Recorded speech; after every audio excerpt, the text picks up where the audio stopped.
A grabar. Les doy la bienvenida. Buenas noches. Buenas noches. Buenas noches.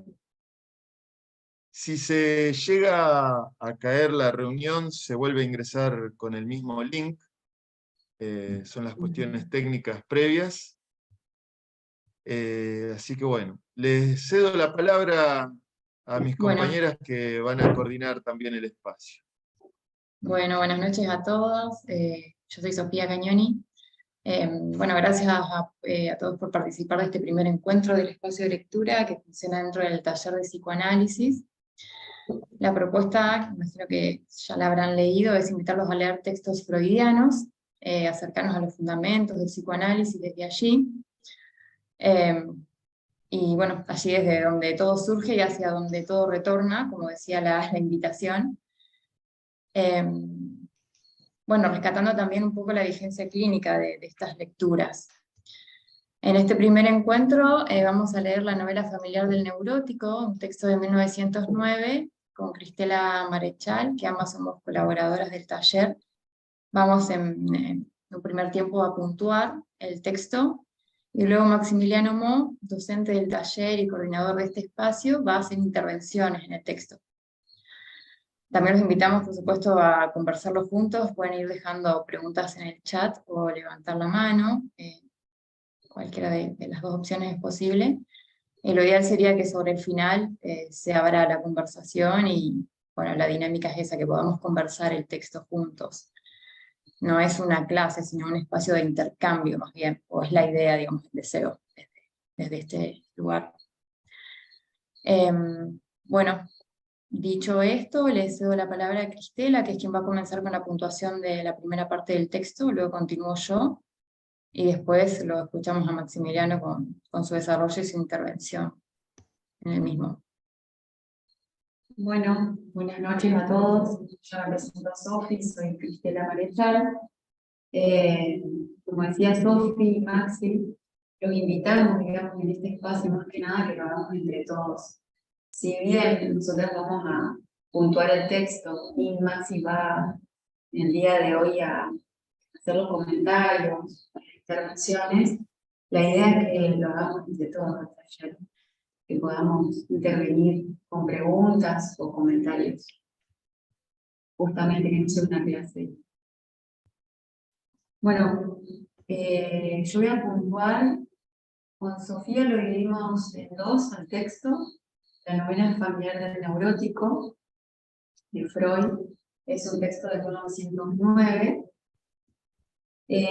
Yo voy a hacer una puntuación de la primera parte del texto y Sofía va a hacer la segunda. La idea de la puntuación es para aquellos que no lo pudieron ver y bueno, presentarlo. Yo extraje algunos párrafos, así que bueno, voy a comenzar. Freud va a exponer en primera instancia que en el niño que crece, su deshacimiento de la autoridad parental es una de las operaciones más necesarias. Dice, es necesario que se cumpla y que es lícito suponer que todo hombre de vendido normal lo ha llevado a cabo. Freud, bueno, va a plantear así dos estadios de la novela familiar del neurótico. El primero debe ser uno asexual, en la niñez, y el segundo, en la prepubertad, uno sexual. Yo voy a desarrollar el primero. En este primer estadio, para el niño pequeño, los padres son al comienzo la única autoridad y la fuente de toda creencia. El deseo más intenso, la niñez, sería llegar a parecerse a ellos, digamos, al progenitor de igual sexo, el niño y para el niño, a ser grande como al padre y la madre. Luego, así Freud, a medida que avanza su desarrollo intelectual, el niño no puede dejar de ir tomando noticias de las categorías a las que sus padres pertenecen. Conocen a otros padres, los compara con los propios, lo cual le confiere un derecho a dudar de un carácter único a ellos atribuido. Pequeños sucesos en la vida del niño que le provocan descontentos, le dan ocasión para iniciar críticas a sus padres. Y para valorizar en esta toma de partida contra ellos la noticia de que otros padres son preferibles en muchos aspectos. Después, bueno, puedo agregar que por la psicología de la neurosis se sabe que en estos años operan las más intensas nociones de rivalidad sexual. Y que el sentimiento de ser relegado que siente el niño o por algún reto del padre acontece, es como la ocasión, lo que da lugar a esta rivalidad, digamos, que comienza en contra de sus padres. Bueno, va a decir Freud, varias son las oportunidades de que el niño lo relegan o que el niño se siente así, y en que echa de menos el amor total de sus padres, pero en particular lamenta tener que compartirlo con otros hermanitos. Va a decir también acerca de la influencia del sexo. El varón presenta inclinación a emociones más hostiles hacia el padre que hacia su madre, y a emanciparse más de él que de ella. La actividad fantasiadora en la niña puede resultar más débil en este punto. Entonces, bueno, Freud va a continuar diciendo que en estas nociones conscientemente recordadas se encuentra el factor que permite entender el mundo. De ahí en adelante en el texto va a designar el estadio posterior, el segundo, como novela familiar de los neuróticos, diciendo que es característica de la neurosis una particular actividad fantasiadora, revelada primero en los juegos infantiles y luego en la prepubertad, y que esa actividad fantasiadora se apodera del tema de las relaciones familiares. Va a tomar como ejemplo de ello a los sueños diurnos, que se dan más allá de la prepubertad. Bueno, yo en este caso me fui a la nota al pie que hace el texto, si bien me voy un poquito de tema, pero está bueno tenerla presente, que son las fantasías histéricas y su relación con la sexualidad de 1908. Ahí Freud va a mencionar al respecto que no se sorprende, digamos, de estas fantasías que él decía que estaban en la psicosis como fantasías delirantes, aparezcan en la psiconeurosis como en la histeria sobre todo, y que las fuentes comunes de todas esas creaciones son estos llamados sueños diurnos. Entonces va a decir, tales fantasías llevan el nombre de sueños diurnos y son embutimientos de deseos. Un poquito para ampliar el texto. Después, siguiendo con este primer estadio, va a decir Freud que en esta edad mencionada, el niño se ocupa de la tarea de liberarse de los menospreciados padres y sustituirlos por otros de posición más elevada. Para ello, aprovechan vivencias efectivas que despiertan el vida del niño, lo cual haya expresión en una fantasía que le sustituye a sus padres por unos de mejor cuna. Depende todo ello, va a depender de la destreza y el material de cada niño, y del mayor o menor empeño que ponga para obtener el similitud. Y Freud habla del primer estadio.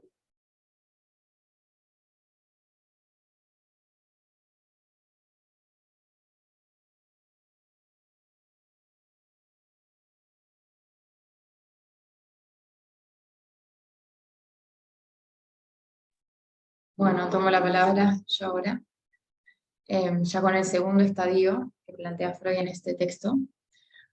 Dice lo siguiente: En el segundo estadio se suman noticias sobre las condiciones sexuales de madre y padre. Dirá Freud que la novela familiar experimenta una limitación si el niño empieza a aprender que, mientras la madre es certísima, el padre es siempre incierto. Se conforma en enaltecer al padre, no poniendo en duda ya la descendencia de la madre, considerada inalterable por el embarazo. En este segundo estadio de la novela, tiene por portadora una cuestión que faltaba en la primera fase asexual. Con la noticia sobre los procesos sexuales nace una inclinación a imaginarse situaciones y vínculos eróticos en que entra como fuerza pulsional el placer de poner a la madre en situación de infidelidades a escondidas y secretos enredos amorosos. Aquí también se muestra el motivo de la represalia y la venganza. Expondrá Freud que son estos niños los que han sido castigados por sus padres a raíz del desarraigo de malas costumbres sexuales, de la cual se vengan mediante tales fantasías. Hablará también de la particularidad de los niños nacidos después de los otros hermanos mayores, quienes a través de las creaciones imaginarias arrebatan la primacía sobre todo a los predecesores.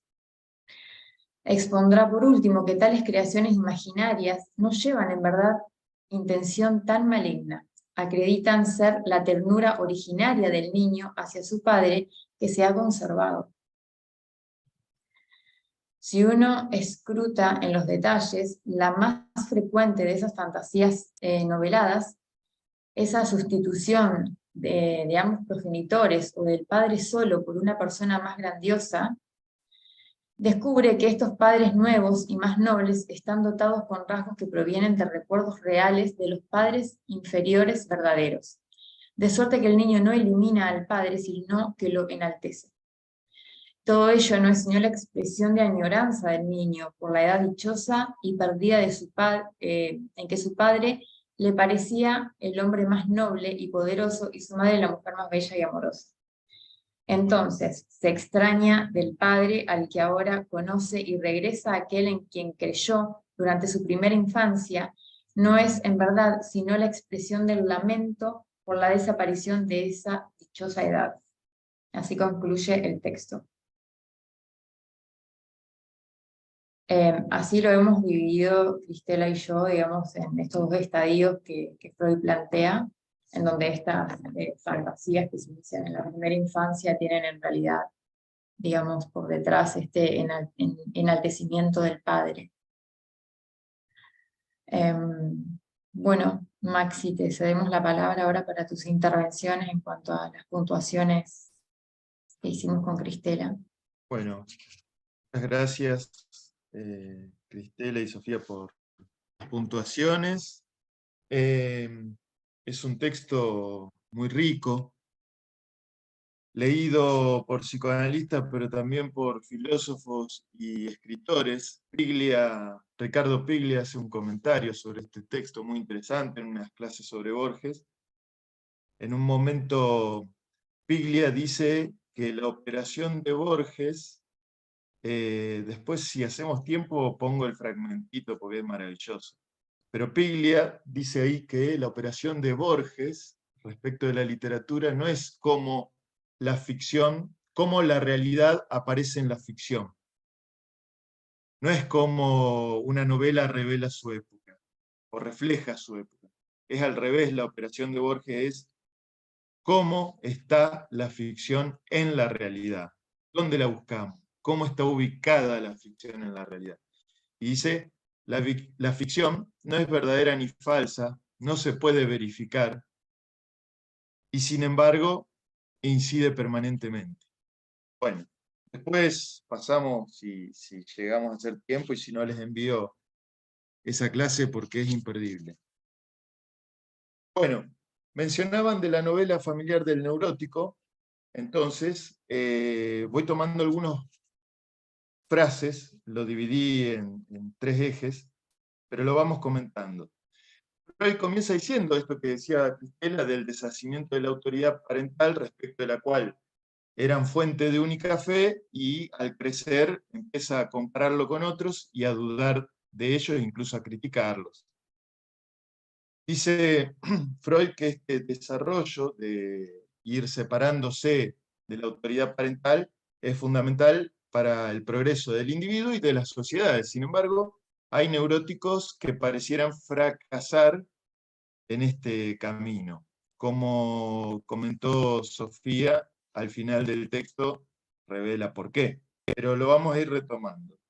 Entonces, a partir de pequeños sucesos, aparece el sentimiento de ser relegado, de un descontento y una crítica hacia los padres, tomar partido por otros, se siente que no es correspondido en plenitud y echa de menos el amor total de los padres. Bueno. Entonces, a partir de pequeños sucesos, funda a posteriori un pasado ideal, que no es verificable, un pasado donde habría plenitud. Eso es imposible de verificar. Sin embargo, es una necesidad lógica, porque a partir de ahí el niño viviría de referir su ausencia, la ausencia de plenitud. Vemos cómo, de entrada, no hay falta sin la operatoria simbólica. Lacan habla de que nos enteramos de que un libro falta en la biblioteca porque están numerados. 1, 2, 4, falta el 3. Es decir, es lo simbólico lo que introduce la referencia a una falta. Si no, en lo real no falta nada. Bueno, acá hay algo así. A posteriori funda un pasado ideal y viviría de referir su ausencia. A partir de estos pequeños sucesos, que pueden ser en aquella época la entrada en la escuela, el nacimiento de un hermanito, pero puede ser cualquier otro, una mirada hacia otro lado, una llegada tarde, donde en realidad esos pequeños sucesos son el pretexto para topar con algo más fundamental. Y es justamente el no hay posibilidad de unificarse en la existencia. A partir de las formulaciones de Lacan podemos esclareció este punto, digamos. Freud hablaba en su empírica clínica de la castración, de la etapa fálica, pero Lacan plantea que por la entrada del lenguaje, el ser hablante es expulsado de toda posibilidad de nombrarse de manera unívoca, de localizar su ser de un modo definitivo y estable debajo de un signo. Vemos que la novela misma muestra que toda designación es provisoria, precaria, inestable, viene un significante posterior y relativiza al anterior, es decir, el niño se sentía predilecto, a partir de una experiencia siente que no, duda, se enoja con los padres, idealiza al señor feudal del pueblo, pero después ese señor feudal, cuando se entera que el padre tal vez no es certero, como decía me parece Sofía, empieza a enaltecer al padre, es decir, no hay una posibilidad de ubicar el ser bajo un signo de un modo estable. Siempre viene otro significante a relanzar, a relativizar. A su vez, no hay posibilidad, por la entrada del lenguaje, no hay posibilidad de un acceso pleno a una satisfacción que no esté interferida por el lenguaje también y sus modos siempre parciales, fallidos, de acceder, de captar. Es decir, a partir del lenguaje hay una imposibilidad de unificarse con su ser y con el sentido de su existencia.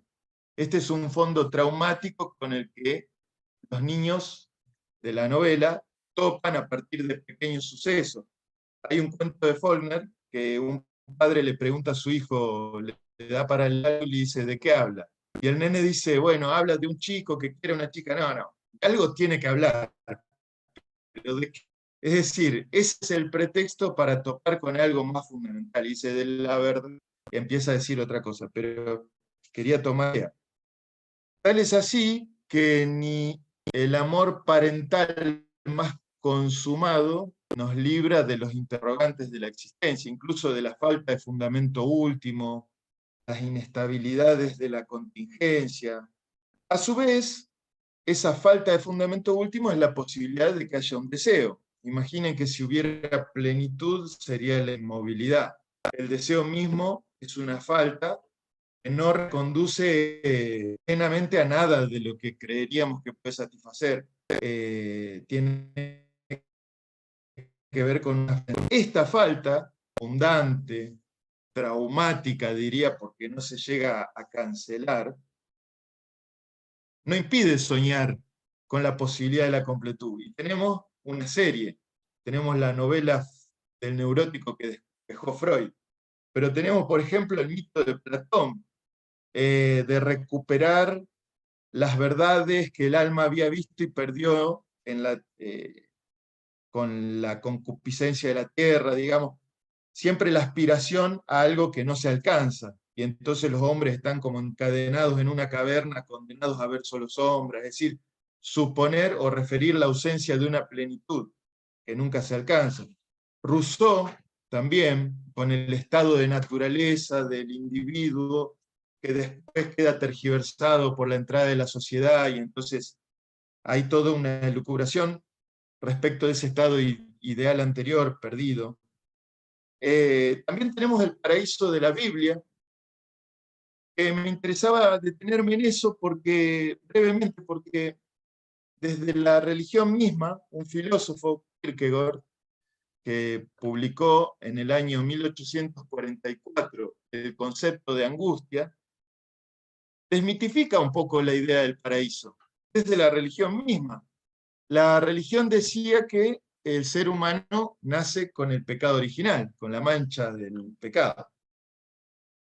Y Kierkegaard va a cuestionar esta idea.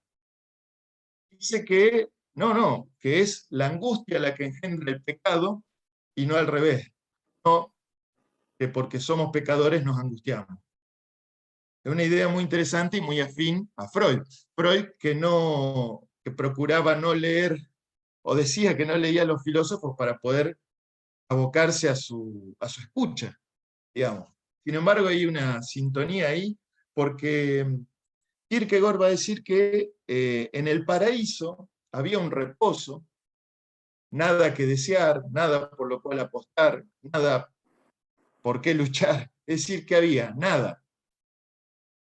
Entonces, dice que basta que la palabra sea proferida, el no comas o no comerás de aquel árbol, el fruto de aquel árbol, para que la nada, esa angustia ante la nada, obtenga su primera presa. ¿Qué angustia de qué? De una palabra que no entiende, porque si Adán y Eva están en el paraíso, no entienden la diferencia entre bien y mal, está la mitología de Kierkegaard, ¿no? También pretexto para topar con algo fundamental, pero es su retórica, tomada en un contexto bíblico. Dice que una vez proferida la palabra, no comerán del fruto de aquel árbol, no comprenden qué quiere decir, porque no comprenden la diferencia entre bien y mal, y a su vez pueden elegir, pero ni saben que pueden. La angustia es la posibilidad antes de la posibilidad, dice Kierkegaard. Bueno, justamente es la angustia ante la nada lo que nos hace aferrarse al pecado. Y no al revés. Creen que es angustia ante el pecado, pero en realidad es angustia ante la propia nada. Si lo pensamos, es a partir justamente del lenguaje que se puede, como decía Jorge en la clase anterior, discretizar o localizar los lugares o las referencias en las que se mueve alguien. Si lo pensamos, la realidad en la que estamos inmersos es una red de lugares que circunscriben y regulan los vacíos, las incertidumbres, van estableciendo zonas de resguardo, zonas inquietantes. Lo vemos muy bien cuando conservamos las categorías tiempo y espacio, podemos no sufrir por un avión que pasa lejos. Hay estructuras que no cuentan con esas coordenadas, por ejemplo el autismo, y sufren por algo que pasa lejos, por esas referencias. Incluso cuando llegó el COVID, era muy difícil precisar dónde estaba el virus, se sufría sin saber. Otros se desentendían y decían no pasa nada, pero esa red de lugares, que es una red de lenguaje, de ficción, que va estableciendo zonas de resguardo y zonas de vacío de mayor exposición. Es como la película Tiburón. El tiburón produce un temor, pero en realidad el tiburón localiza todas las angustias. Si uno teme al tiburón, es un peligro que está lejos y eso permite habitar la playa en el resguardo de que ahí no va a pasar nada. Esa localización, bueno, Heidegger decía que el miedo es una angustia impropia. Entonces, para volver a la cuestión de la novela, los neuróticos empiezan a elucubrar, a fantasear, procurando localizar esos lugares. Heidegger decía justamente que la angustia es cuando la existencia es llevada ante sí misma. Si pensamos que esa red de lugares en los que nos movemos resguardados tiene puntos de apertura, donde hay momentos donde no se sabe bien cómo ubicarse, cómo orientarse, ahí aparece la angustia. Entonces Heidegger decía que la angustia es no estar en casa. Es cuando la casa es la casa del lenguaje. Uno habita el lenguaje cuando está despierto, cuando está en la ensoñación, cuando está dormido. Habitamos la casa del lenguaje y no lo sabemos. Heidegger dice que la angustia es no estar en casa. Esto lo va a tomar Aníbal en su intervención sobre la justificación de separar la neurastenia y la neurosis actual, donde Freud, con sus términos, da cuenta de cuando la ficción no alcanza a recubrir o a responder la angustia. Dejo ahí esa mención. Pero vemos que la novela familiar tiene toda una impronta de cómo establecer esos lugares desde los cuales el sujeto intenta situarse. Bien, entonces, hasta acá hay algo que ya es conocido. Nombré a Platón, Rousseau, Heidegger, Kierkegaard. Hasta acá hay afinidades, pero Freud agrega algo novedoso que aparece en el texto y eso me interesa destacarlo también. Jorge Yunis tiene un libro que se llama La página no escrita, y ahí él toma la idea de que Lacan refería que el psicoanálisis es la página ausente de la filosofía. Acá vamos a tomar esa perspectiva para ver qué es lo novedoso que introduce Freud, respecto de que no está solo la nada que habita en el ser humano. Hay distintos decires sobre esa nada y en esos distintos decires se desliza algo que es inédito en el descubrimiento de Freud. Bueno, pero por otro lado, el psicoanálisis implica una ética de los imposibles, es decir, cualquiera puede topar con esa falta, esa apertura de la red, esa falta de fundamento que angustia. Cualquiera puede encontrarse con esa falla. Ahora bien, volvemos a la cuestión de la familia. La familia es el lugar donde se da una respuesta a esos enigmas de la vida, del sexo, de la muerte. Es como ese discurso ha tratado los agujeros de la existencia. Eso para lo cual no hay un saber definitivo. Y todos los saberes que se producen llevan la marca de ser imposible. Por ejemplo, alguien puede decir, yo no me la sé arreglar en la vida porque mis padres no me dieron nada, y otro puede decir, yo no me la sé arreglar en la vida porque mis padres siempre me lo han dado todo. Es decir, los padres nunca están en su justo lugar. Entonces, están los saberes tocados por ese imposible. De la misma manera, cualquier identificación que un sujeto asuma no garantiza una posición. ¿Qué es ser hombre? ¿Qué es ser una mujer? Siempre, o qué es ser trans, qué es ser niño, lo que sea, qué es ser el hijo mayor. Siempre algo puede venir a cuestionar esa identificación y a su vez también siempre puede venir un deseo inédito por fuera de ese saber. El sujeto o el ser hablante es mucho más insondable y amplio que la imagen que se hace de sí mismo. Pero esos saberes permiten responder. En ese punto, por ejemplo, las distinciones que hizo Lacan entre lo simbólico y lo imaginario, podríamos decir que las identificaciones de cómo ser hombre, cómo ser mujer, qué es ser hijo, o el mayor, el buenito, lo que sea, no hay ninguna razón para que alguien se ubique en ese lugar. Podría ser totalmente lo contrario, puede ser el chanta, puede ser que le dijeron el chanta y se identificó a lo inverso. No hay una razón para que eso opere en la vida de cada uno. Sin embargo, como dice Miller, no hay identificación sin elección o sin consentimiento. No hay una razón para que alguien quede marcado, salvo que una identificación se estableció y dispuso un ordenamiento de su red de lugares, de su ficción. Lo simbólico que planteaba Lacan es a qué quedó aferrado cada sujeto. Es decir, en la contingencia de todos los dichos que circulan, qué elemento elevó como un símbolo decisivo de su vida. Como esa clave a partir desde la cual interpreta su lugar. Y que marcan la posición en el inconsciente, sería, ¿no? Una mujer, una joven, decía: mi hermano siempre fue el predilecto de mi madre y yo quedaba un poco opacada. De chica, ¿no? Ya más de grande, dice: estoy estudiando una segunda carrera, esta es una carrera que a mi madre le interesa mucho. Siempre me pregunta por cómo va la carrera y me presiona, con sus preguntas me presiona. Por suerte, mi hermano va a tener un hijo y entonces se lleva toda la atención, le preguntan todo a él, cómo viene todo, qué sé yo. O sea que tu madre le pregunta a tu hermano, que también te pregunta a vos. Vos lo vivís como una presión, es decir, como algo que te deslegitima, te pone sospecha, y las preguntas hacia tu hermano son una puesta en valor.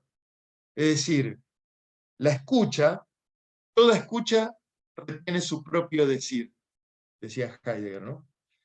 La escucha de esta joven remite a los lugares donde quedó atrapada, es la ocasión para expresar su inquietud. Mi madre me desvaloriza, o el otro, no valgo para el otro.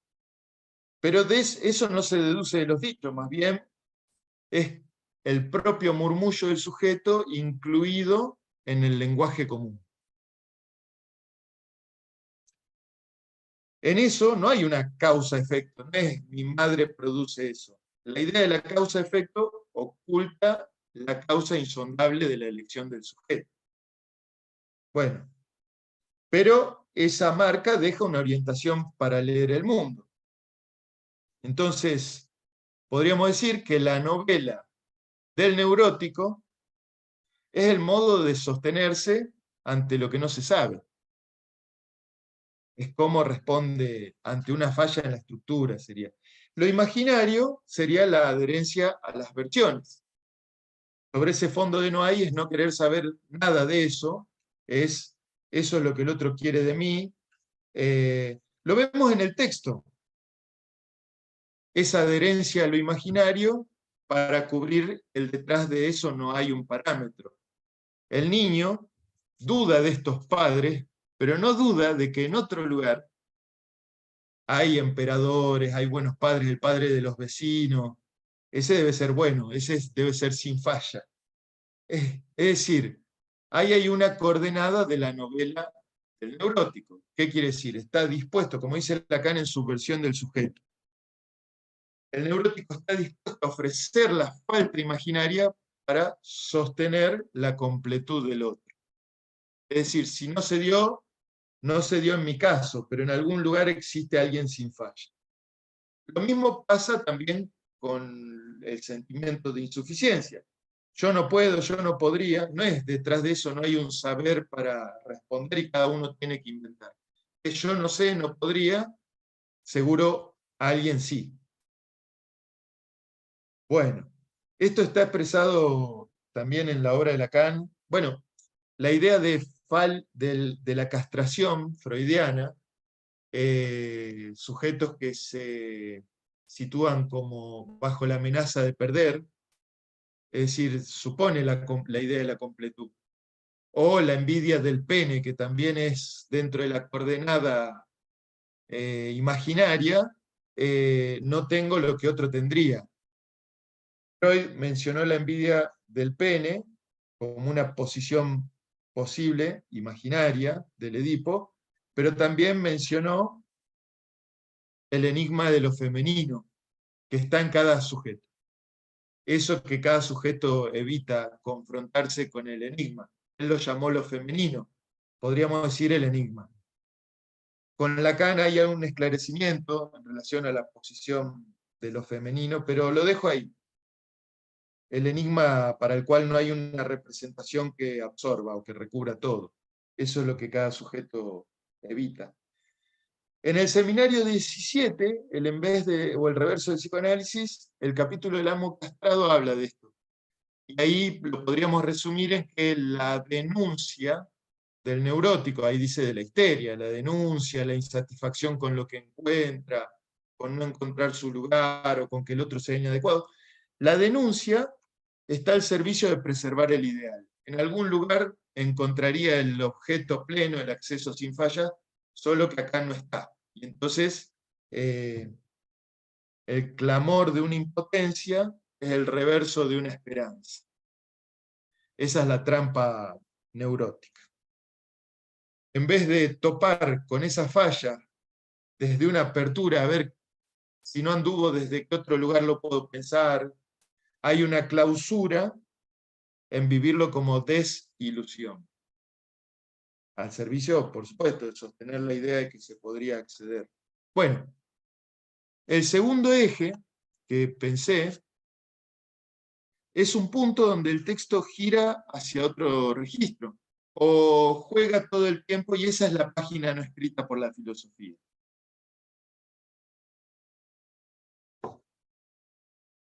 Como decían en el comentario, ahí en la página 217 dice, en la novela cooperan las más intensas mociones. Y agrega, de una rivalidad sexual. Pero eso es... Quedémonos con que en eso cooperan las más intensas mociones, en el entramado de esa novela. Pensemos lo siguiente, el niño o la niña, al perder un lugar que definía su ser, por el nacimiento de un hermanito, por un desencuentro y siente que no le corresponden sus demandas, al perder ese lugar en el deseo del otro, en el que estaba alojada, pierde un sostén, podríamos decir, es un lugar más que infantil, lógico. Es la caída de las garantías, la caída de las certidumbres con las que explicaba mi mundo. Asoma a un punto de indeterminación. ¿Ahora qué? Pero en ese punto no es tan solo la falta de referencias, diría un amigo de nuestro espacio, Rubén López, que la angustia es la angostura de las palabras para orientarse, no alcanza a esclarecer o a responder. Cuando no se sabe aparece esa angostura de quedar sin referencias, y esa angostura es la angustia. ¿Qué implica esa angostura o esa falta de referencias en la que cooperan las más intensas emociones? Es que no aparece solo el no sé, aparece una indeterminación inquietante. Algo hiere, ahoga o empuja a actos desesperados. Entonces, ese campo de indeterminación, cuando los fundamentos tiemblan, nos lleva a un reverso de la experiencia, que es justamente el factor pulsional. Un interno alguien que atiende en una cárcel, que goza de estas escenificaciones, contaba algo que me pareció muy, muy gráfico. Dice, la armada, el ejército más colonizador de la historia de la humanidad, Inglaterra, lleva en su primera fila, cada vez que invade, soldados con un tambor. ¿Por qué, si es el ejército más colonizador y más poderoso, no pone ahí adelante un cañón, unos rifles y pone un tambor? Porque con el tambor, el repiqueteo, desorienta. Uno no sabe si ahí hay 100 soldados, si ahí hay 1000. amedrenta ese no saber. Bueno, piensen ustedes en la neurosis, este embate, esta ruptura del orden establecido, implica ese amedrentamiento que arrastra detrás de sí todas las interpretaciones. Mi padre me dejó, pero tal vez soy adoptado y soy hijo de un rey, es decir, soy príncipe, etcétera, etcétera.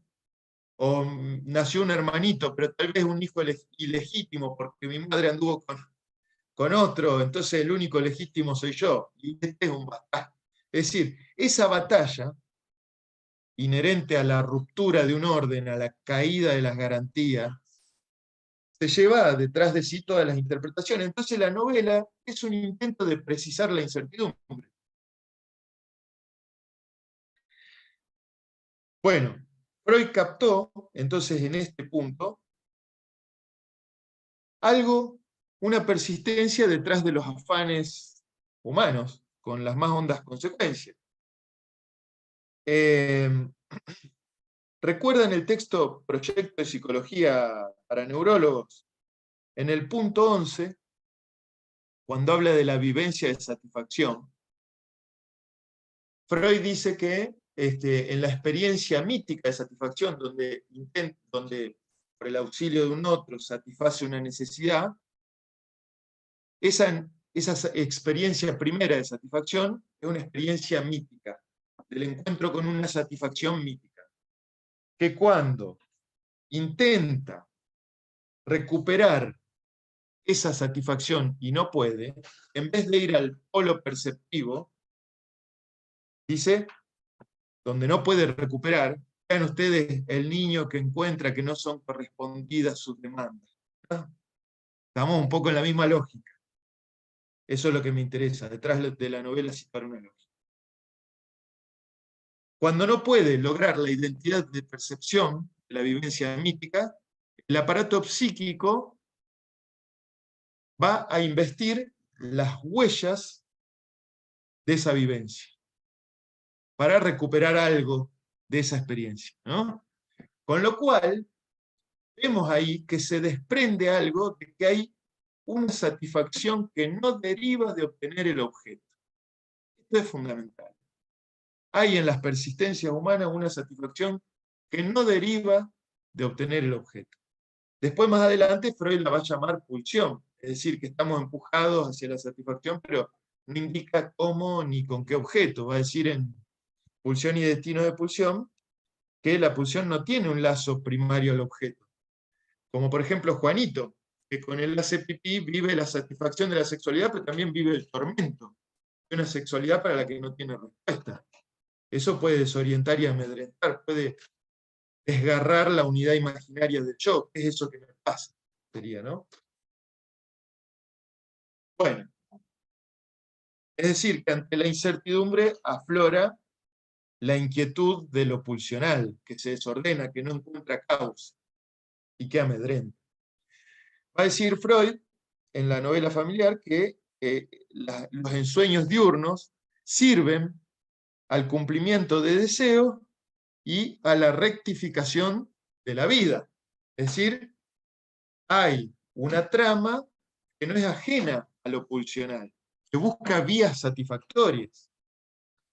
Entonces, como toda formación del inconsciente, vamos a decir el sueño diurno, los síntomas, la formación del inconsciente son un intento de afirmarse en la existencia, de darse una respuesta, pero a su vez ese intento de afirmarse conlleva un goce que se desliza de contrabando. ¿Se acuerdan lo que decía Kierkegaard? Que la nada se contamina de la idea de pecado, se reduce a un sentido, clausurando todas las otras posibilidades. Bueno, pero por algún lado se responde.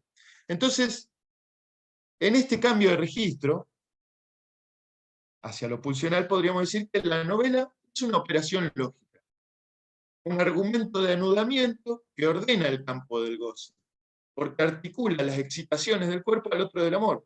Eso que repercute, que amedrenta, lo articula a un sentido, es la pulsión al servicio del sentido. Piensen ustedes la pulsión de muerte, si la ajustamos a reglas, por ejemplo en el deporte, se convierte en rivalidad y competencia. Ahí es la pulsión al servicio del sentido. A veces esas reglas no alcanzan a contener y aparecen las irrupciones y los desbordes. Pero dentro de esa ficción que hace al fútbol, eso se regula. Si no hay menos fútbol, no hay fútbol. Hay otra cosa. Si es excesivo, obstaculiza. Y es toda la dificultad que encontramos, por ejemplo, en la psicosis. Cómo interpretar, cómo responder a un goce que cuesta interpretar. Es lo que va a tomar Jorge en el texto de la negación. No quiero anticiparlo, pero esta novela del neurótico no está dada de antemano, no está asegurada, es una operación que implica una elección de apelar al recurso del lenguaje. Podemos encontrar un contrapunto, por ejemplo, en la psicosis, cuando hay una irrupción de un goce, puede aparecer la perplejidad, o puede aparecer la respuesta y no la pregunta. No es la pregunta de qué me quiere, es el otro me goza, en la paranoia, o la indeterminación en la esquizofrenia. Podemos también pensarlo en el delirio pasional, donde el sujeto se ve empujado por una pasión arrobadora, que ubica al otro como objeto, porque no conversa, no dialoga. Es la clínica hoy en día muy visible en el campo de las violencias. En la erotomanía es el eje inverso. El sujeto se siente atrapado en el goce del otro. El otro goza de él y no puede salir, tiene que responder. Pero no está, es decir, está un correlato de goce inmediato. Donde surge un enigma, no hay la interpretación, donde tiene que asociar, lo correlaciona inmediatamente con un goce. En cambio, en el neurótico están los sentimientos, el lado de los significantes, que correlaciona a una escena. A la escena de seducción freudiana, o a la escena de exclusión, que es la que vemos acá. Entonces por eso decía, es una batalla que arrastra tras de sí todas las interpretaciones. Bueno, en la neurosis hay un tomar un recurso al lenguaje, estabiliza esa relación al goce. Entonces vemos que Freud dice que hay una particular actividad fantasiadora que es característica de las neurosis, donde entra como fuerza pulsional el placer de pintarse situaciones. Entonces encontramos, aparece la curiosidad sexual, o en la desilusión aparece la fantasía de venganza, de represalia. Después al padre que denigró lo enaltece y la infiel es la madre. ¿No? Bueno, toda una elucubración que es muy semejante a lo que decía en el proyecto Freud. Cuando no puede encontrar la satisfacción por una vía, tiende a investir las huellas némicas. Más allá, y esto es la cuestión de fundamentos, más allá del apego por la literalidad, hay un apostar o tomar el recurso para al lenguaje. ¿Qué recurso toma para ubicarse el sujeto? En la psicosis queda en lo inhóspito de la indeterminación o del correlato de goce. Acá hay un apelar a las huellas némicas o a la elucubración, es decir, al lenguaje, a la fantasía. La fantasía, dice Freud, se ocupa de librarse de los menospreciados padres y sustituirlos por otros más elevados. ¿Puedo hacer una Bueno, consulta? sí, sí. Porque con esto es como la tercera vez que lo intento entender con esto de lo de las emociones, lo de como volver a lo de las emociones, ¿no? Y vos decías esto de que había como satisfacción también en que el objeto no cumpliese la demanda. En eso de volver a investir las pulsiones, las emociones, mejor dicho. Las huellas. Las huellas, ahí va, eso, perdón. Sería como con la palabra, con la explicación que le da eso, como ponele, no sé, no vino a cumplir mi demanda porque no me quiere, porque eso sería. Exactamente, Okay. exactamente. Y entonces está todo ese imaginar, ese goce de pintarse situaciones. Debe ser que estuvo con otro hombre, mi madre, bueno, eso. Sí, apela al recurso, toma el recurso del lenguaje. Eso es la Bellahum. El Forda es lo mismo. El Forda, el niño tiene que asumir la ausencia, dejar de llorar, ceder un goce, para empezar a establecer una cantinela respecto de eso, un jueguito. Sí, bien. Igual pensaba en esto también, porque lo mismo sería hacerlo con el síntoma, ponele, a la diferencia de que no va a ir a la búsqueda del... Bueno, iba a decir que a la diferencia que no era la búsqueda del entender, pero con esta, con esta explicación tampoco, en algún punto. Puede aparecer una pregunta, pero no necesariamente. Puede quedar A como ver, una... em, bueno, capaz que de las dos formas, pero lo iba a decir, lo decía desde este punto, que con el ejemplo, un síntoma, no sé, algo de un síntoma del cuerpo, ¿no? Esto pasa al dolor y qué sé yo.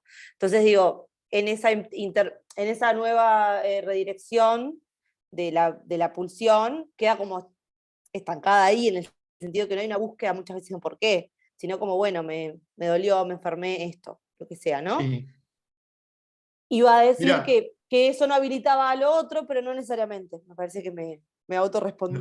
no, sí, que no necesariamente aparece expresada la serie en la neurosis, ¿no? No aparece necesariamente expresada en la voluntad de los dichos, pero tal vez sí en el decir que habita. Freud tiene un texto muy interesante, es el estudio comparativo entre las parálisis orgánicas y las parálisis histéricas. Es muy bueno ese texto. Y ahí él dice que las parálisis histéricas se conducen como si la anatomía no existiera, porque cuando se paraliza un brazo, se paraliza la representación que nos hacemos del brazo, porque dice, orgánicamente cuando se paraliza un brazo, se paraliza el nervio que no arranca y termina en el hombro. Eso seguiría en una parálisis hasta una parte, no me acuerdo, del cuello. La parálisis orgánica toma toda la inervación. En la parálisis histérica se paraliza el brazo o la mano ligada hasta donde alcanza el guante, porque está asociada a una experiencia que quedó, que no quiere reconocer, no tiene acceso a las asociaciones.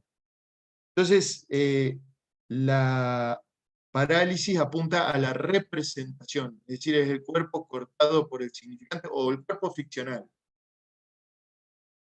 Eh, Está bien, es lo es muy mismo que con la interesante. palabra. Es lo mismo que con la Sí, palabra en algún punto.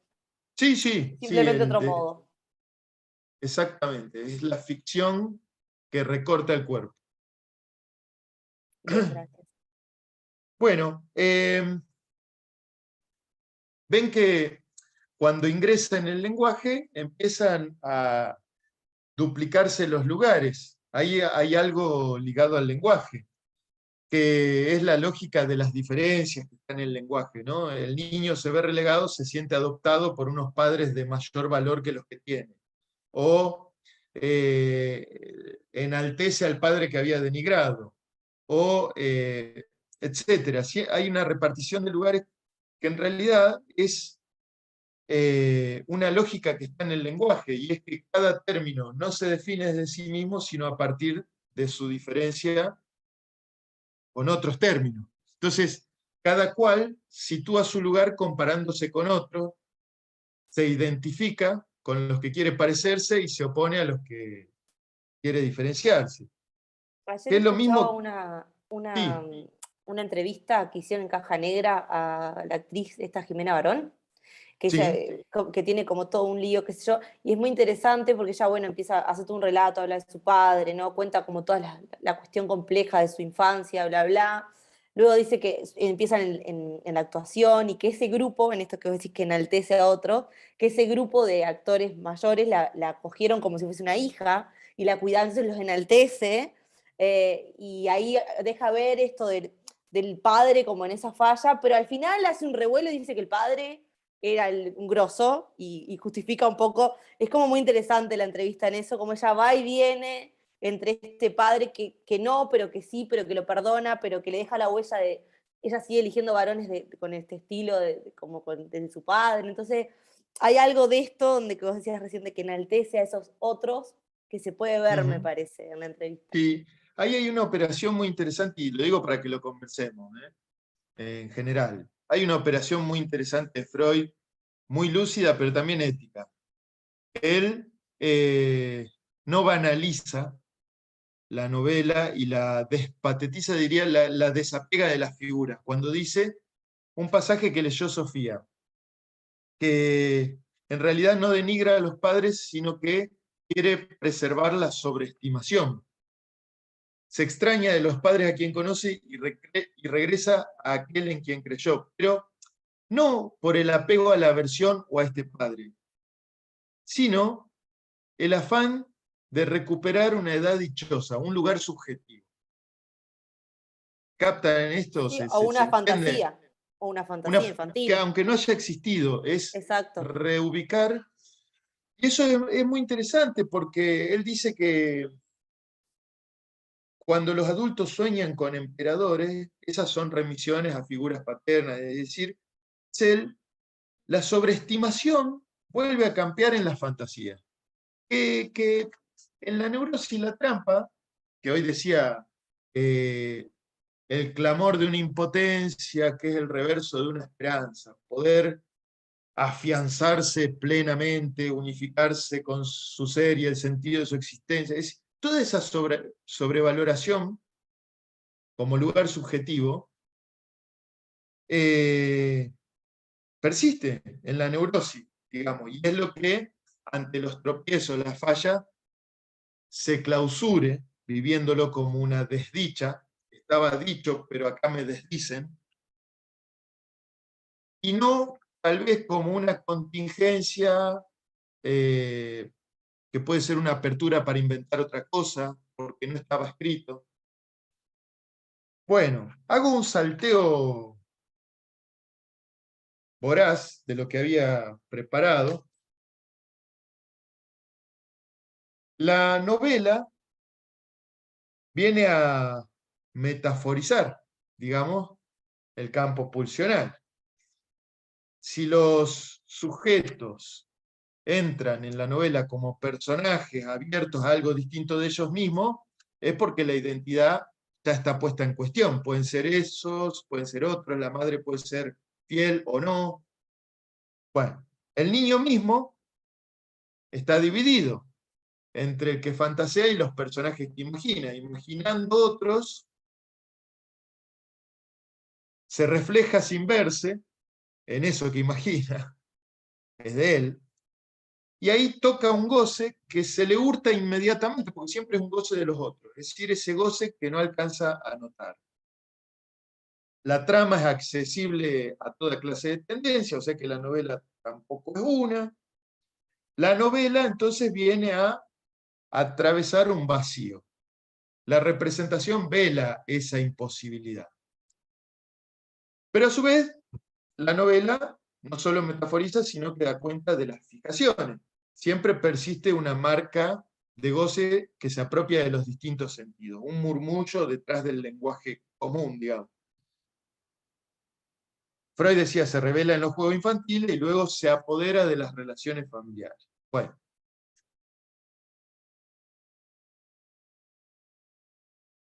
Hay muchos ejemplos de esto. La dignidad de la neurosis es que a partir de la pregunta inventa un decir. Ahí la metáfora paterna, por ejemplo, el mecanismo simbólico por excelencia, es justamente que algo, dice Lacan, separa de un goce aplastante y enlaza sustitución. Sería desaloja de una identificación y liga a una ley, que permite que cuando algo viene a cuestionar la posición del sujeto pueda abrir a otras posibilidades, a responder de nuevas maneras. Entonces, implica justamente un decir. Su problema es que se funda en un no querer saber.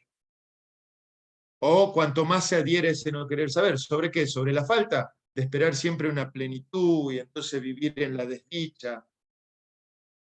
Sí, no querer saber sobre la falta, pero también no querer saber sobre el goce. Y es que el goce equivale a no querer saber nada de él, ¿no? Por eso,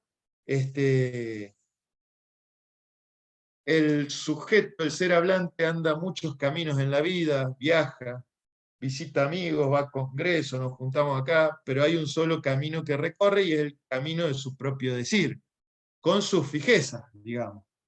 El camino de su propia palabra, donde no hay un sentido dado de antemano en cualquier escenario, tiende a deslizarse muy naturalmente en lo que interpreta. Echa una mirada a lo invisible, querrán tal cosa de mí, tapona lo que no sabe. Bueno, esa fijeza. También había pensado en lo ominoso, lo unheimlich, que es justamente cuando lo pulsional, que debería estar velado, salta a la escena. A veces incluso alojado en la ficción misma. Eso es lo que descubrió Freud, que entre lo familiar también circula el goce. No solo en lo familiar compartido, sino en lo familiar de cómo me reconozco. Circula también algo íntimo que me es desconocido. Por ejemplo, un sujeto puede, en un fracaso de su mayor ensueño dorado, satisfacer un secreto regocijo de reprocharle a alguien: no me dieron las herramientas. Es decir, no solo puede aparecer lo ominoso en relación al otro, que espero tanto de mi padre que, por ejemplo, ¿no?, le reclamo con una crueldad.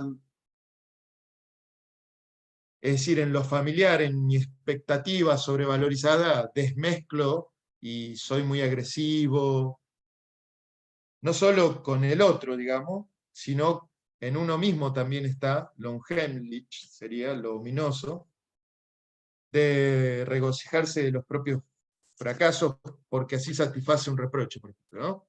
Entonces, bueno, el último eje es el siguiente, para que ya charlemos. Persiste la sobreestimación. Eso lo vemos no solo en el neurótico, también lo vemos en Hamlet, por ejemplo, que duda a la espera de una coordenada que le oriente cuándo resolver.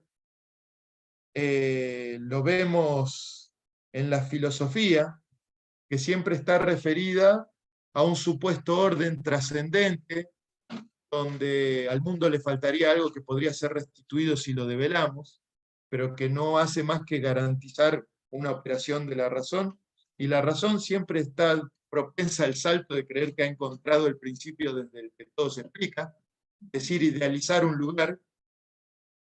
Bueno, y la última cuestión es la siguiente.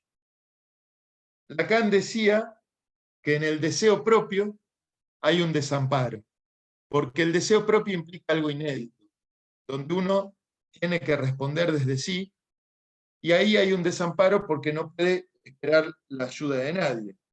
Por supuesto que a todos nos queda mucho más cómodo pensar en una crítica al otro, el sadismo de su crueldad, de su indiferencia, de lo que no me supo transmitir.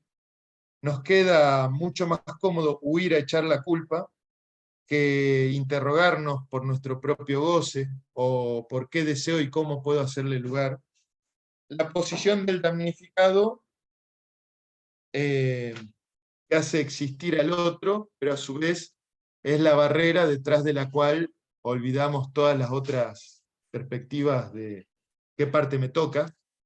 Es algo muy persistente. Así que, bueno, la idea de un psicoanálisis es justamente que de esa forma, esperando del otro, no vamos a obtener nunca un ser, una satisfacción, y solo se goza demasiado y no se desea lo suficiente. Entonces, como dice Miller en Sutilezas, no, en Los Divinos Detalles, tal vez eso perdido, esa completud, eso que espera el otro, tal vez lo perdido no sea más que lo que imaginamos haber perdido, y uno solo tenga para perder las propias cadenas que lo atan a la ilusión vana. El deseo mismo justamente es una falta que puede ser la ocasión de inventarnos también. Bueno, Espero no haber aturdido demasiado y conversemos un poquito, si quieren, si les quedó ganas. Gracias, Maxi. Ahí en el chat, Ignacio pregunta una referencia. ¿Dónde se ubica la referencia lacaniana? Ignacio, ¿querés habilitar el micrófono? ¿Y cuál decías? Sí, a la que se refiere al deseo como una confrontación con cierto desamparo. En el seminario 7, en los últimos capítulos del héroe trágico. Está buenísimo, porque dice que el héroe trágico no tiene ni piedad ni temor, y que el neurótico, a la espera de que alguien lo auxilie, vacila infinitamente, digamos, vagabundea en la espera de ampararse en un saber.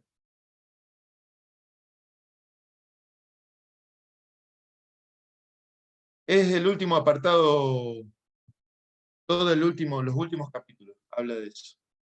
Después dice, ¿qué lugar, Valentina Angeleri dice, qué lugar ocupas en el desorden del que te quejas? Exacto. La novela tiene una dignidad que es inventar un decir, y tiene una trampa, que es la posición del damnificado que me ahorra. Siempre es mejor pensar en la maldad del otro que afrontar el propio goce. ¿En qué la estoy Se pifiando? puede, Sí, charlemos. intervengo. Se puede decir que el camino del propio análisis nos lleva a librarnos de esa novela neurótica que nos queda más cómodos. Sí, sí. Acá hay muchos analistas, por favor. Yo no hablo más. Los quiero escuchar, pero sí, está bien orientada la pregunta. Diría que responde en sí misma, pero charlemos, no sé. Ignacio levantó la mano, veo caras conocidas, gente que seguro tiene cosas para decir. Bueno, tomo la palabra brevemente. Primero, bueno, felicitarlos por esta propuesta. La verdad que me gustó mucho cómo pensaron el arranque, porque bueno, estratégicamente es fundamental, ¿no? Generar ahí transferencia. Entiendo que pensaron una muy buena propuesta.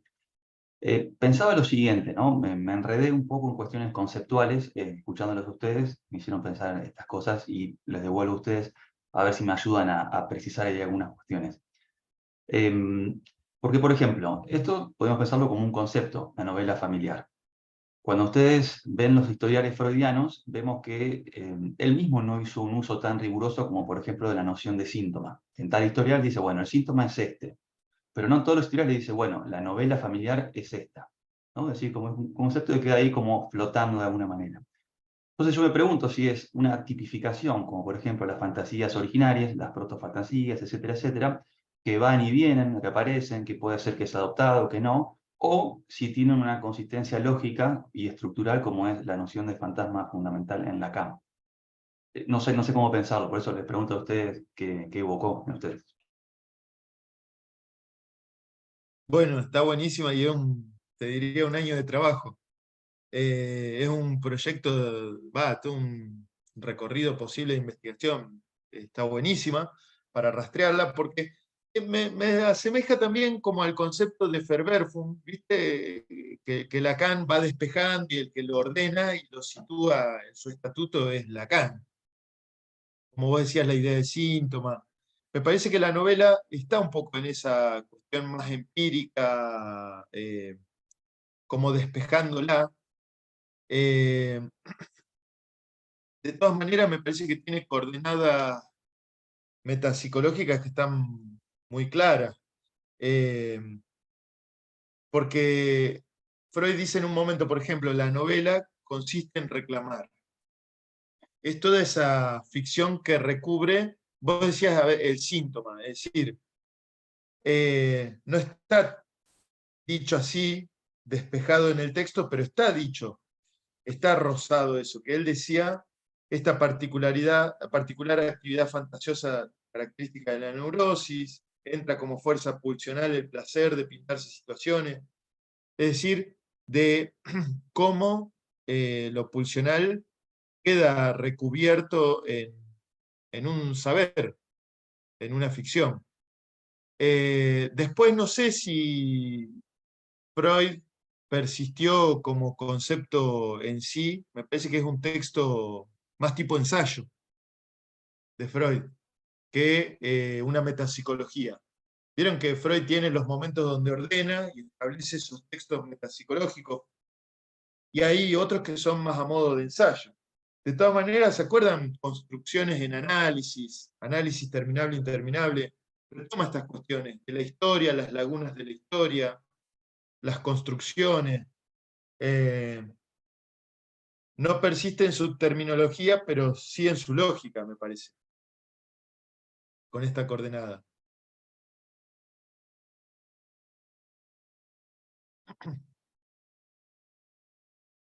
¿Qué les parece? Bueno, no sé, Hola, las yo compañeras. hago, Sí. hago una pregunta. Yo soy estudiante todavía, estoy terminando en la Católica la carrera, pero bueno, tengo 50 años y tengo un recorrido en análisis y tengo otras formaciones y tengo 2 hijos. Entonces les preguntaba por ahí a la gente que ya tiene experiencia, que está trabajando, cómo toda esta conceptualización de Freud en su momento, en este caso en 1909, dije en el artículo, se imbrinca con lo que sucede ahora a estos seres humanos nuevos y toda la información que tienen a través de redes y de padres que son distintos, digamos. Porque yo ya lo noto con mis propios hijos y veo a los niños muchos más pequeños, que bueno, que estas distintas etapas y, como les decía, la información que ellos van recibiendo, impacta de una manera que por ahí puede poner en cuestión algunas cosas. Pregunto a la gente que está en la práctica si eso se ve. ¿Y dónde vos notás que pone en cuestión? Eso me interesa, porque ahí está el interrogante que has notado. Y hablamos de la novela familiar y de esto, por ejemplo, de la angustia. Yo lo que noto, o sea, lo noto a través de la observación de personas de mi generación y cómo ha ido avanzando, como que las nuevas personas tienen algunas, ¿no? Una aceptación de la angustia como parte de la vida mucho mayor que, por ejemplo, personas de generaciones anteriores, donde la angustia había que anularla, había que eliminarla. Más allá de toda nuestra cultura de esto de la venta de ser feliz, hay toda una generación en la que la angustia, bueno, forma parte de cierto proceso de crecimiento de manera diversa. Ahora me surge esa idea, pero hay otras cuestiones también que tienen que ver con estos padres idealizados, etcétera, que ahora los chicos lo viven de otra manera y también muy, muy promovido por toda esta cuestión de el divorcio y demás, que ahora está más normalizada que en otro tiempo. A eso me refiero, ese impacto de todos esos cambios respecto de lo que Freud afirma en su momento, ¿se observa en la clínica?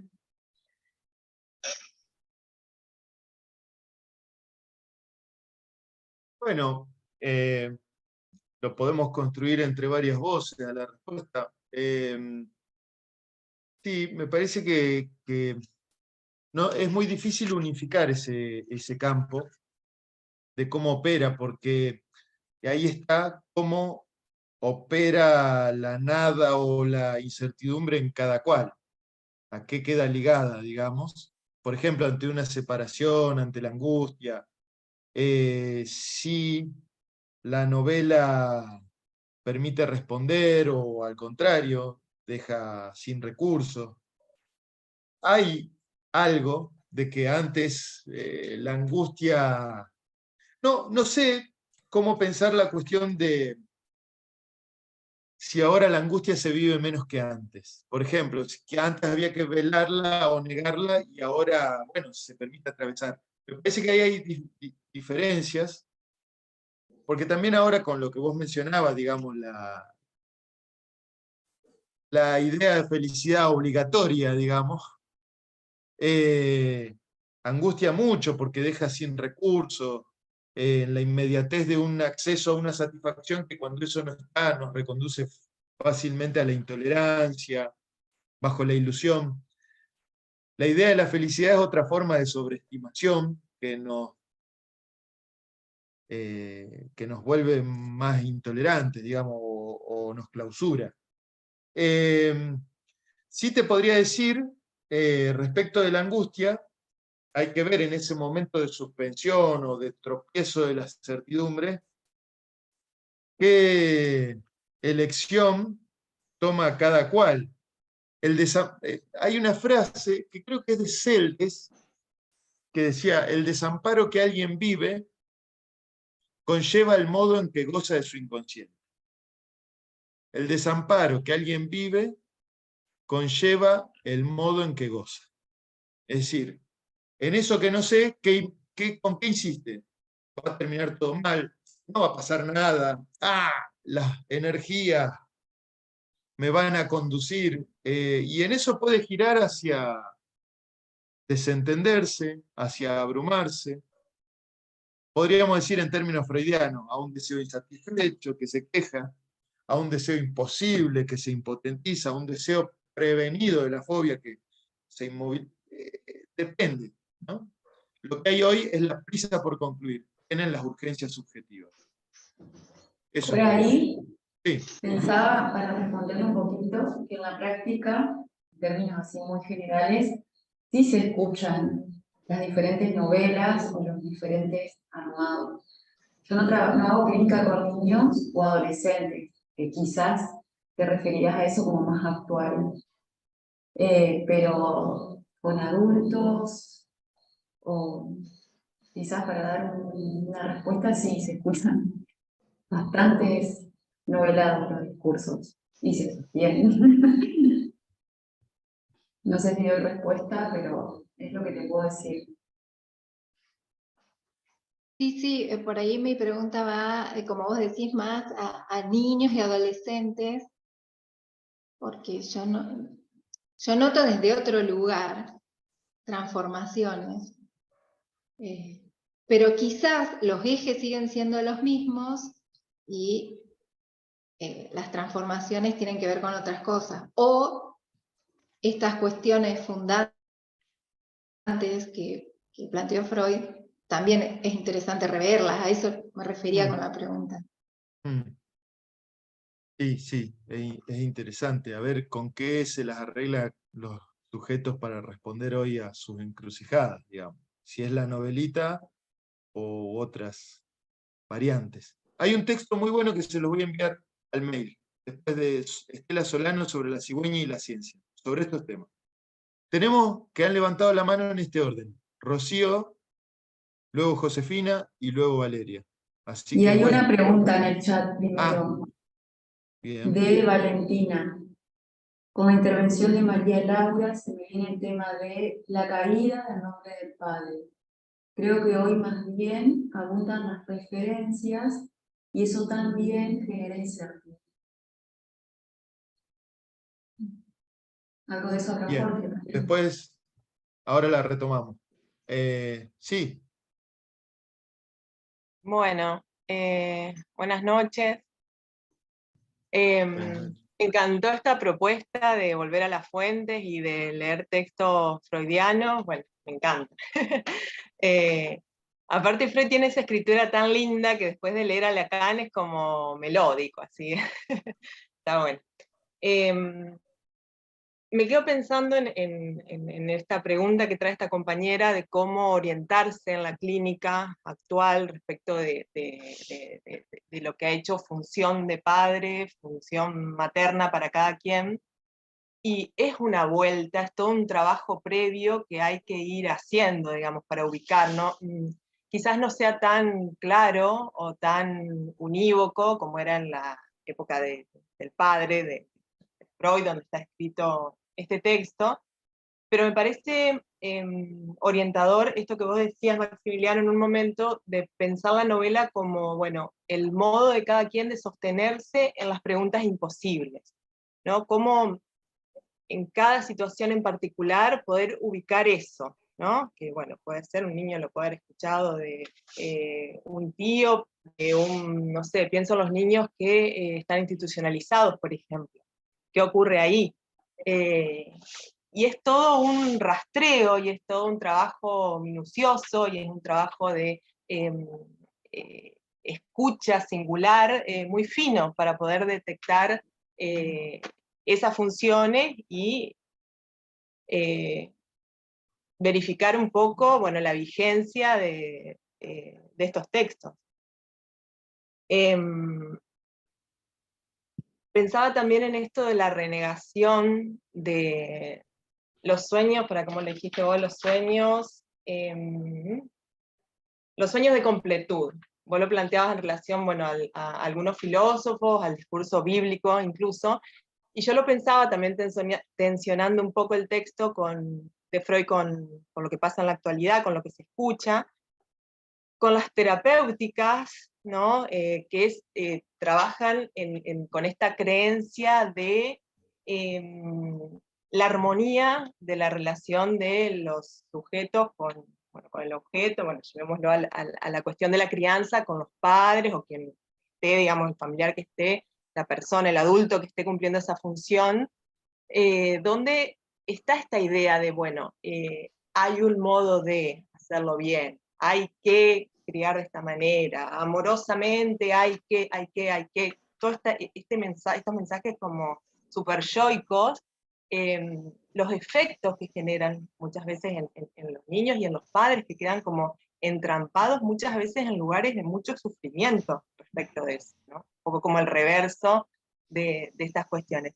Y también uno recibe niños y recibe padres atravesados por todas esas cuestiones, donde también hay que hacer todo un trabajo de ir ubicando particularmente, bueno, para esa familia en particular, para ese niño que circula ahí respecto de la muerte, de la vida, de los nacimientos, bueno, es todo un proceso, eso. Sí, está buenísimo. Muchas gracias por el comentario, porque sí, eso se desliza también en la terapia, en las propuestas terapéuticas, y me acuerdo que Miller hace un chistecito que dice que la psicoterapia es la tienda de objetos perdidos. ¿A usted no le anduvo la relación con el padre? Venga, vamos a encontrar una relación con un padre que, a usted no le va mal con su pareja, venga, vamos a encontrar la relación, es decir, una tienda de objetos perdidos donde hay que restituir eso que existe y que vos no lo tuviste, pero es una estafa o una ilusión, digamos, pero bueno, es buenísimo. Gracias, Rocío. Josefina. Hola, ¿qué tal? Bueno, yo me quedé con esto, o sea, con esta idea, muy bueno, además, todo el trayecto que se transmitió. Pero me quedé pensando en esta idea, en que en las novelas cooperan las más intensas emociones. Entonces, en esta cuestión de lo pulsional, que está presente. Y bueno, pensaba en el texto de Freud, Destinos de la pulsión, bueno, donde ahí trabaja las relaciones imaginarias, de semejante a semejante, esto del trastorno de lo contrario, bueno, los distintos destinos que puede tener lo pulsional. Y con lo que conlleva también las distintas posiciones, digamos, activas, pasivas. Yo pensaba, ¿se escucha esto en la novela? O sea, si un sujeto, pensaba en la posición del sujeto, ¿no? Bueno, quizás más allá de la actividad y la pasividad. Pero pensaba yo también soy estudiante, por eso lo pregunto.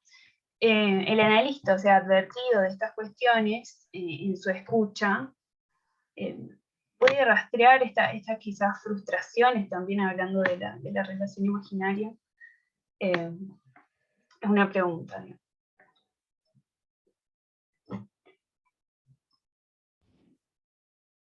Sí, sí, sin duda todas esas variaciones en el trayecto de un análisis aparecen. como para decirlo así muy brevemente, pero cuando decía alguien en los fracasos de su ensueño dorado puede también tener una satisfacción de un reproche, por ejemplo, ¿no? Queda pasivizado y pasa activamente a decir culpa tuya, que siempre me dijiste, o al revés también, no sé, estudiar una carrera para contestarle a que nunca hubiera creído o no quería, es decir, y entonces está por rendir y ¿será que tenía razón el que me dijo que no iba a poder? Y todas esas vacilaciones aparecen en el texto de un análisis, digamos, en los equívocos dentro de las coordenadas en las que alguien se mueve, y son vacilaciones imaginarias también, sí, pero dentro de lugares simbólicos. Tener, no tener, sería. Por da. De fondo está esa, ¿no? Me parece. También puede aparecer, no tengo una extensa práctica, pero con lo que decía Rocío, que me pareció también muy interesante, ¿qué pasa con estas cuestiones en un niño que crece en instituciones? ¿Con qué familiariza? ¿Con qué dicho? ¿En qué se sostiene? Si se sostiene y se identifica un dicho, ahí está familiarizando. Y ahí está, tal vez, bueno, el paño para las vacilaciones, las vueltas en lo contrario. Bueno, no sé si responde, pero es para seguir charlando. Aparece.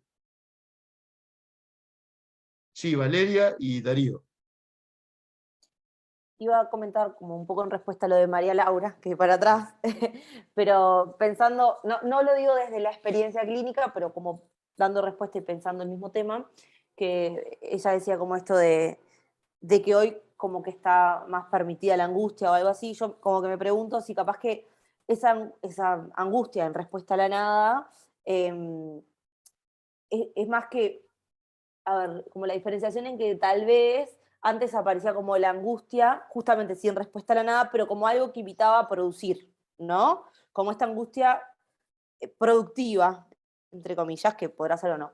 Pero como que hoy lo veo más como, esto se ve más, pero sin tener esta cualidad de productividad, ¿no? Como esta angustia que desborda.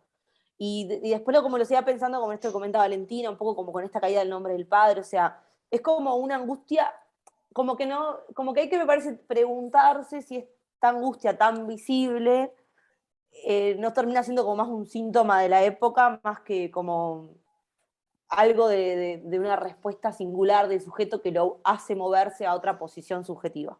Eso me quedo pensando. Claro, sí, interesante. Por ahí lo de María Laura, que ahora con nuevas versiones de la novela que han trastocado la foto tradicional, tal vez hay una variabilidad que en algunos casos seguramente alivia. Una separación ya no es una cosa tan terrible. Por ejemplo, ¿no?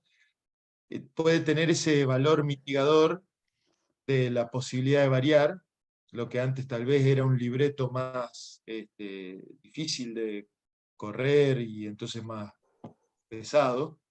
También está, como decía recién Valeria, que en la pluralización de referencias que se equiparan y tantas versiones y tanta información, puede ser que alguien esté como más perdido o sin saber cómo situarse y a dónde dirigirse, y eso angustia también, es la angustia contemporánea. Aparecen nuevas formas. No vamos a entrar en la lectura binaria como... Ignacio hace poco tuvo una intervención, una conversación sobre la religiosidad, y él decía, lo vamos a plantear no en el binario de aquellos son religiosos y nosotros estamos exentos, todos estamos atravesados por la lógica de esos dos lugares que podemos entrar o salirnos, pero el cliché de la decadencia funda un pasado mejor y lo de hoy, o al revés, el cliché del afán de las novedades, corremos detrás de algo pensando que superamos, un progresismo ingenuo. Hay variables que no se unifican. Darío. Bueno, si les parece, escuchamos la intervención de Darío y ya estaríamos en horario. Bueno, en principio, bueno, agradezco mucho la propuesta esta de poder releer los textos. Y bueno, nada, muy buena la exposición de Maxi. Esto quería aportar en función de los interrogantes que habían aparecido acá.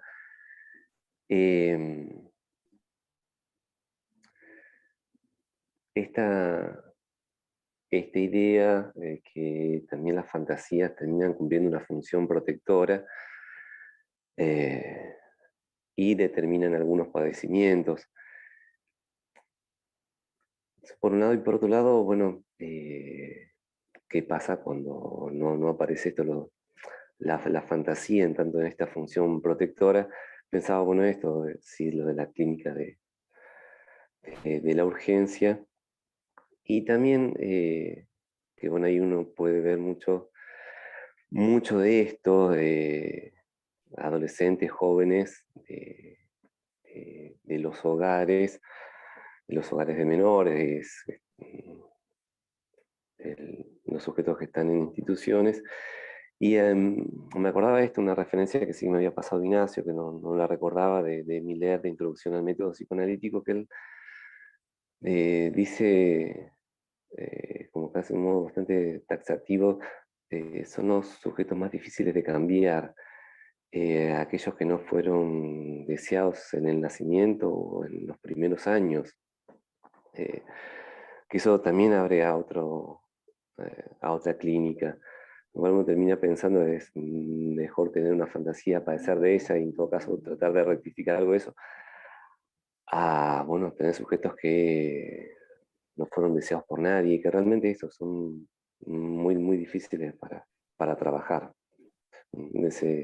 Ese comentario quería hacer. Sí, está buenísimo. Gracias, Darío. Brevemente hay una mención de Lacan a eso. Yo no me acuerdo si eran 2 notas sobre el niño o no los quiero perder, pero era la cuestión así. Un sujeto marcado por un no deseo va a vivir todo el tiempo. Es decir, actúa,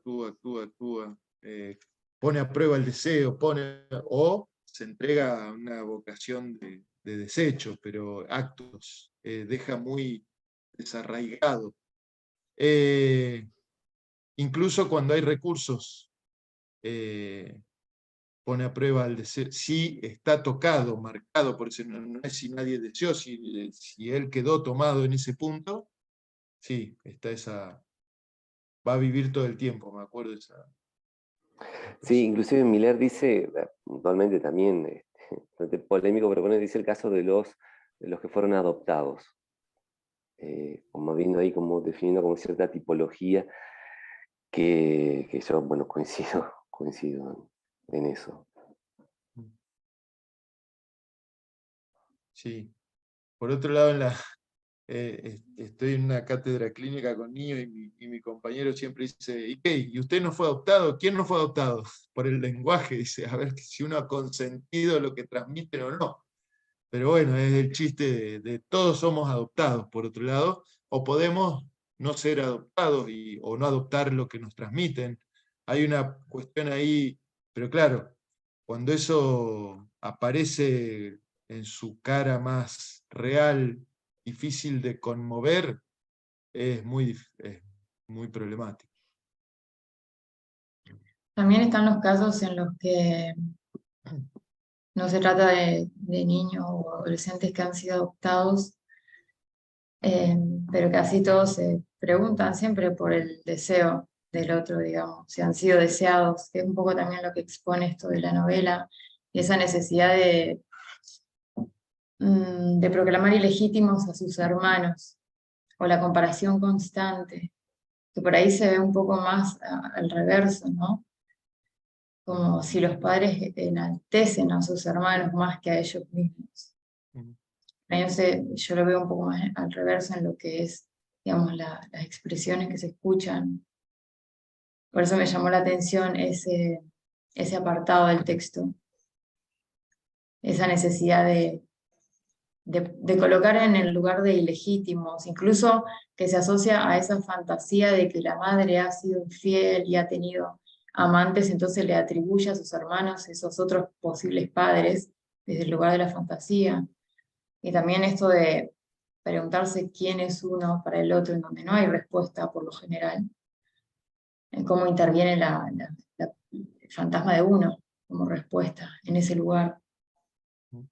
Y que esto aparece más allá de que los padres estén presentes o no, sino desde el lugar del deseo. También sucede que por ahí hay personas que no han tenido un padre, lo construyen de alguna forma, ¿no? Simbólicamente a través del discurso de la madre quizá, o de quienes hayan conocido a ese padre.